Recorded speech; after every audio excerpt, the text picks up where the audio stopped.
Estamos de vuelta en Comunitat Valenciana en directo y ocupamos una semana más un espacio para conocernos un poco más a nosotros mismos. Hoy hablamos de uno de los temidos enemigos públicos número uno, la ansiedad. Las consultas en atención primaria por ansiedad se han disparado desde que la pandemia entró en nuestras vidas, pero ha sido, la verdad, que en los últimos años una enfermedad muy común. Hoy vamos a hablar sobre ella, sobre cómo gestionarla con el psicólogo Enric Valls. ¿Qué tal, Enric? Bienvenido, ¿cómo estás? ¿Qué tal? Un placer estar aquí de nuevo. Vamos a comenzar poniéndole nombres y apellidos. ¿Qué es la ansiedad? La ansiedad no es mala ni buena, que hay personas que lo ven como algo negativo. La ansiedad es adaptativa o desadaptativa. Es un mecanismo que tenemos todos para actuar ante algo que no tenemos bajo control. Entonces, ¿qué ocurre? Que normalmente se activa el botoncito rojo para actuar ante un peligro. Por ejemplo, la ansiedad, como decía, es adaptativa, nos ayuda a adaptarnos ante algo que no tenemos bajo control. Pues, por ejemplo, una entrevista de trabajo, o tengo que ir corriendo a la hora en concreto para visitar el médico, o tengo que presentar estos papeles en el ayuntamiento. Se activa la ansiedad. Es desadaptativa cuando esa sintomatología, que por ejemplo es sequedad de boca, sudoración, está constantemente durante el día. Es desadaptativa cuando la persona interpreta. El otro día un paciente me decía: Enric, es como si vieras, o como si fueses en el coche y de repente te parara la Guardia Civil o la Policía Nacional, esa sensación que sabes que no has hecho nada, pero esa sensación de tensión durante todo el día. Es una buena manera de ejemplificarla. ¿Y por qué la sentimos? ¿Por qué la sentimos más de lo que deberíamos en esas situaciones que nos comentabas? La sentimos porque, digamos que se produce un mecanismo mental que es preguntas hipotéticas, respuestas catastróficas. ¿Esto qué significa? Las preguntas de ¿y si me voy a quedar sin trabajo? ¿Y si mi pareja me deja?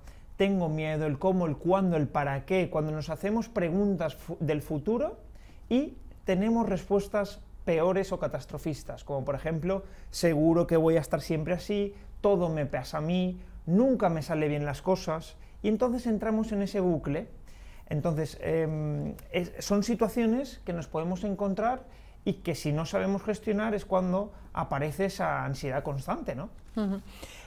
¿Cómo se manifiesta y sobre todo cómo podemos identificarla a nivel usuario? Normalmente la ansiedad se identifica con esa sudoración, con las pupilas se dilatan, una sensación también en el estómago de pesadez, tensión muscular, que en un momento determinado está muy bien, insisto, porque nos ayuda a reaccionar. Pero cuando eso nos dura más de 6 horas al día, entonces tenemos un problema o tenemos que abarcar una situación que nos está generando mucha tensión. Porque la ansiedad se activa a raíz de los pensamientos y además la persona lo interpreta como veraz. Por ejemplo, me ha mirado así mi jefe, esto significa que me va a echar, ¿no? Y entonces entra esa activación de la ansiedad y yo ya voy ansioso interpretando y entrando en una irritabilidad, porque si no lo canalizo también lo paga mi pareja, mi familia, mis amigos. ¿Son pensamientos negativos que nos están atacando continuamente en un bucle, en la ansiedad? Sí, efectivamente, el origen son los pensamientos negativos y las interpretaciones, porque básicamente la mente funciona, tengo pensamientos, los pensamientos me generan unas emociones y esas emociones unas acciones. ¿Qué significa esto? Que si yo tengo pensamientos sobre mí de que no valgo, siempre voy a estar igual, todo me pasa a mí, tendré emociones negativas, como por ejemplo tristeza, irritabilidad, malestar, y eso me generarán unas acciones, por ejemplo, aislamiento, agresividad. Entonces es importante identificar qué pensamientos y cómo los podemos abarcar. También enviamos desde aquí un mensaje de tranquilidad, porque, insisto, la ansiedad la sentimos todos, no somos bichos raros. El problema es cuando nos condiciona en nuestro día a día. Pues, por ejemplo, si esa ansiedad, por ejemplo, para llegar a las 8 a trabajar, de repente ya son las 8:10, tendría que estar tranquilo, pero sigo con esa sensación o ese sentimiento de ahogo o de malestar. La gente que padece o ha padecido ansiedad comenta que cuando entra en ella es muy complicado salir del bucle que te genera. Sí, es muy complicado porque entonces entramos en esa espiral en ese síndrome de la rotonda que viene el pensamiento y que no soy capaz de decir stop. De hecho, una de las técnicas que podemos recomendar es que la persona a sí misma diga, a ver, este pensamiento ahora mismo me conviene pensarlo, no, pues entonces voy a pensar en un momento determinado del día. La persona se tiene que poner, pues por ejemplo, 1 hora de reflexión. Y entonces en esa hora de reflexión tiene que estar pensando y analizando aquello que le provoca malestar. Pero por ejemplo, si está corriendo o está haciendo algún tipo de deporte, tiene que fijarse en lo que está haciendo y describir la situación como si estuviese viendo un cuadro. Pues mira, estoy corriendo, estoy viendo a la gente, estoy sintiendo una buena temperatura. ¿Para qué? Para desviar ese pensamiento negativo o ansioso.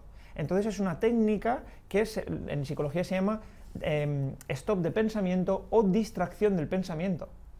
¿Hay personas que se manifiestan la ansiedad físicamente? ¿Hay gente que ha descubierto que tiene ansiedad por un problema estomacal que le lleva mareando, por ejemplo, mucho tiempo?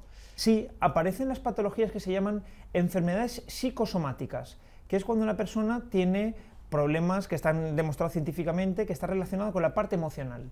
Está la psoriasis, cefaleas, parte tensional, luego también problemas digestivos, enfermedad de Crohn, todas estas cuestiones, colitis ulcerosa, que está relacionada con la parte psicoafectiva emocional. Entonces es muy importante que la persona tenga esas herramientas de escape para que suelte toda esa parte tensional, porque en ocasiones son personas o son rasguitos, estamos generalizando, pero que no hablan, que se lo callan todo, que lo asumen todo, que no piden ayuda, y entonces es una vulnerabilidad de la persona. Va llenando la mochila, ¿no?, de cosas y al final explota de esta manera. ¿Cómo se puede combatir? ¿Qué podemos hacer? Porque, bueno, lo decía al principio, ahora con la pandemia la ansiedad, las consultas en atención primaria sobre ansiedad se han disparado también muchísimo, cosa que, bueno, pues es absolutamente normal, ¿no?, por otra parte. Sí, es totalmente normal tranquilizar a las personas que lo están sufriendo, porque todo tiene su fecha de caducidad, no hay un problema que dure siempre. Y también es importante tener presente que la persona tiene que tener válvulas de escape, en el sentido de eso que me está preocupando, nos curamos hablando, sanamos diciendo las cosas, expresando. Entonces es muy importante hablar con un buen amigo, con una buena amiga, con un compañero de trabajo. Oye, pues mira, me pasa esto, me ocurre esto. Y ahí estamos liberando. Otro aspecto importante que siempre remarco y que nunca me cansaré de decir es escribir, escribiendo lo que sentimos. Pues mira, me preocupa, siento, pienso esto. Y es una forma también de elaborar, de soltar. Otro aspecto importante es conectar con una actividad que nos hace precisamente olvidarnos de las preocupaciones. Pues mira, me gusta, el otro día me decía una paciente que le gustaba coser, ayudar al otro. También es importante, siempre cuando ayudamos al otro nos estamos ayudando a nosotros mismos. Tener también actividades que nos ocupe la mente, creativas, originales. Pues mira, resulta que he tenido presente este proyecto, quiero hacer esto. Eso nos alivia y nos ayuda. Esas son nuestras píldoras psicológicas, ¿no? Ir ilusionándose, ¿no?, con cosas pequeñitas para salir de ese bucle. ¿Cómo podemos diferenciarla de otras patologías, como por ejemplo la depresión? Correcto. La depresión es el exceso de pasado y la ansiedad es el exceso de futuro. Son aquellas personas que la depresión es una enfermedad en la que la persona se ve anclada en una situación de ese pasado y que no se ve con la suficiente energía para afrontar. Descuida su propia imagen, tiene pensamientos negativos e incluso a veces verbaliza cuestiones de vida, abandona todas sus aficiones, no siente que el día es monótono. En cambio, la ansiedad son siempre pensamientos futuros, pues, y además como certeros, y siempre no limita, no condiciona a nivel de energía, de emoción. La persona siempre está activa. Por ejemplo, yo digo que la ansiedad se identifica cuando estamos comiendo el primer plato y estamos pensando en el postre, es cuando estamos a jueves y pensamos en el domingo, ¿no? Es ese exceso de pensamiento. Me río porque es que eso nos pasa continuamente los compañeros, ¿no? Es lunes, ya estás pensando en el viernes y en lo larga que se está haciendo la semana de todas las cosas que tienes que hacer. Bueno, tomárselo con humor supongo que Sí. también es una buena clave, ¿no? Cierto, eso, mira, Arantxa, me lo has recordado, ¿no? El contar chistes, tomarse las cosas con humor, dentro de lo malo ver lo menos malo, ver la parte positiva, es fundamental para aliviar esa ansiedad. Y como ejercicio, normalmente se identifica la ansiedad con una persona que está comiendo, le preguntas, ¿cuánto tiempo tardas en comer? Y te dicen 2 minutos. Pues un ejercicio para controlar esa ansiedad es alargarlo un poquito. Voy a alargarlo 5 minutos, porque ese pequeño cambio también te ayuda a aliviar y a controlar esa ansiedad. Bueno, uno de los problemas que viene ligados también a la ansiedad, ¿no?, son los problemas de alimentación, ¿no? Efectivamente, personas que comen en exceso o al revés, personas que no comen, dicen, es que tengo el estómago cerrado. Depende de la persona, le dará hacia un lado o hacia el otro, ¿no? ¿Y esto cómo se puede trabajar, el tema de combatir lo que nos pasa con la comida, con la ansiedad? Sí, pues intentar agotarse físicamente para que, digamos, ese bloqueo mental, porque lo que genera el bloqueo, digamos, o la apetencia o la inapetencia, es, digamos, la parte emocional, ¿no? Entonces, intentar desfogarse, soltar, gritar, coger el coche y cantar en voz alta, para soltar y aliviar la parte emocional. Y luego también ver cuál es el origen, porque hay personas que cuando empiezas a ver te comentan que es que estoy preocupada porque mi madre está enferma, o hay situaciones que no tengo bajo control, ¿no? Entonces, escribir y encontrarse con uno mismo es importante para poder abarcarlo. Y encontrar la pieza clave, ¿no?, que se nos ha descolocado un poco. El otro día leía que la nueva ola del coronavirus viene en forma de problemas de salud mental y en concreto relacionado también con la ansiedad. Sí, la salud mental está ahora mucho más presente en nuestra sociedad debido a esta pandemia dichosa y debido a estos meses de restricciones, de limitaciones, y han habido un gran aumento, ¿no? Entonces sí, ahora parece ser que debemos de priorizar o de caer en que es muy importante la salud física y también la salud emocional.